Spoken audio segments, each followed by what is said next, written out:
Hello बच्चों, मेरा नाम उर्मिला कंचन है। आप देख रहे हैं मिशन कंपटीशन। बच्चों, हमने पिछले वीडियो में जीन पियाजे के बारे में पढ़ा था और आज हम पढ़ने जा रहे हैं जेरोम ब्रूनर के बारे में पूरा डिटेल में। बच्चों, आपने जीन पियाजे का क्या पढ़ा था?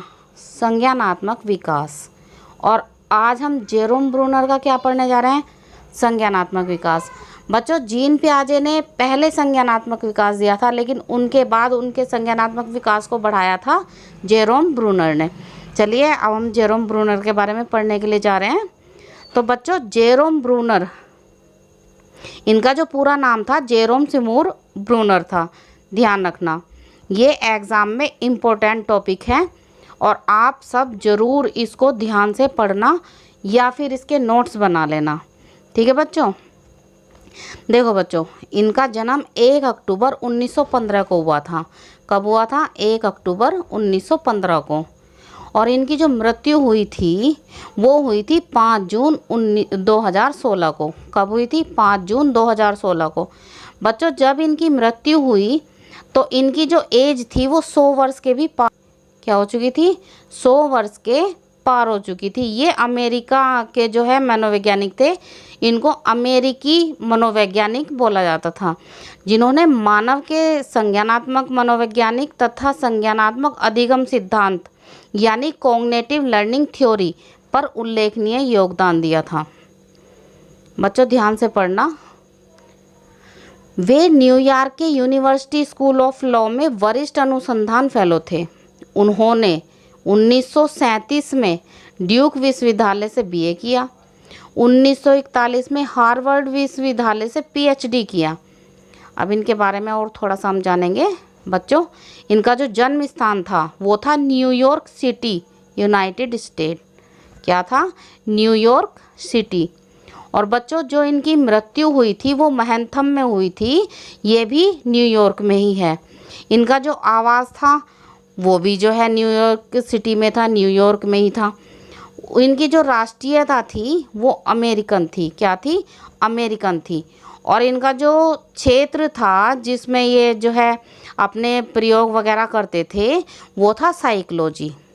Harvard university, New York university, university of Oxford. और इनकी जो शिक्षा थी, हम देखते हैं इनकी शिक्षा कहाँ हुई थी। ये थी ड्यूक यूनिवर्सिटी में, हार्वर्ड यूनिवर्सिटी में। ठीक है? इन्हें जो प्रसिद्धि मिली बच्चों, इन्हें ये जो प्रसिद्धि मिली थी बेटा, वो मिली थी contribution to cognitive psychology and educational psychology coining the term scaffolding. Contribution to cognitive psychology and educational psychology coining the term scaffolding. बच्चों, आपने ये स्कैफोल्डिंग पढ़ा है। इसमें स्कैफोल्डिंग का मतलब क्या होता है मैं आपको बताती हूँ। स्कैफोल्डिंग है जब आप कुछ काम कर रहे होते हैं और दूसरा आके उसमें आपको इंस्ट्रक्शंस दे, करे नहीं, केवल इंस्ट्रक्शंस दे कि ये आपको ऐसे नहीं ऐसे करना है, वही स्कैफोल्डिंग होता है। बच्चों ध्यान रखना, स्कैफोल्डिंग बहुत ही महत्वपूर्ण टॉपिक है। इसके बारे में आगे जानेंगे हम। जो उल्लेखनीय इनको जो सम्मान मिला है वो कहाँ मिला है, कैसे मिला है? Balzan prize 1987, CIBA gold medal for distinguished research, distinguished scientific award of the American Psychological Association की तरफ से। ठीक है? अब हम पढ़ते हैं जेरोम ब्रूनर का संज्ञानात्मक विकास का सिद्धांत। देखिए ध्यान से पढ़ना। आपने जीन पियाजे का भी पढ़ा है, आप जेरोम ब्रूनर का भी पढ़ो। जेरोम ब्रूनर ने संज्ञानात्मक विकास का मॉडल प्रस्तुत किया। उनके अनुसार यह वह मॉडल है जिसके द्वारा मनुष्य अपने वातावरण से सामंजस्य स्थापित करता है।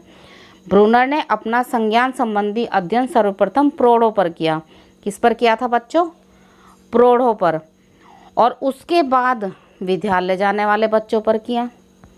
फिर उसके 3 साल बाद इन्होंने नवजात शिशु पर किया।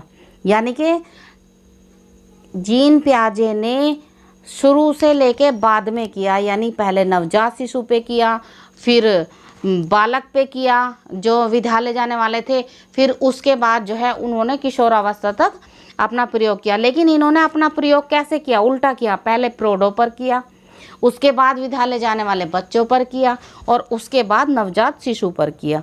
अब देखते हैं प्रतिनिधित्व में क्या कहा है। बच्चों, प्रतिनिधित्व में इन्होंने कहा है, प्रतिनिधित्व का ब्रूनर के सिद्धांतों में महत्वपूर्ण स्थान है। प्रतिनिधित्व उन नियमों की व्यवस्था है जिनके द्वारा व्यक्ति अपने अनुभवों को भविष्य में आने वाली घटनाओं के लिए संरक्षित करता है। वह व्यक्ति विशेष के लिए उसके संसार का या वातावरण का प्रतिनिधित्व करता है।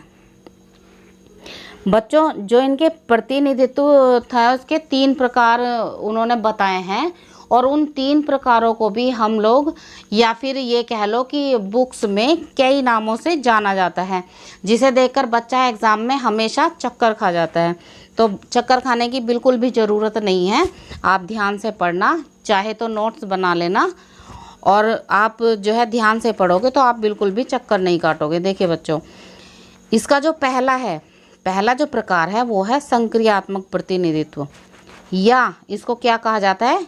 क्रिया निर्माण विधि, या फिर क्रियात्मक विधि, या फिर निर्माण की अवस्था एनेक्टिव रिप्रेजेंटेशन, या एनेक्टिव स्टेज, या एक्शन बेस्ड।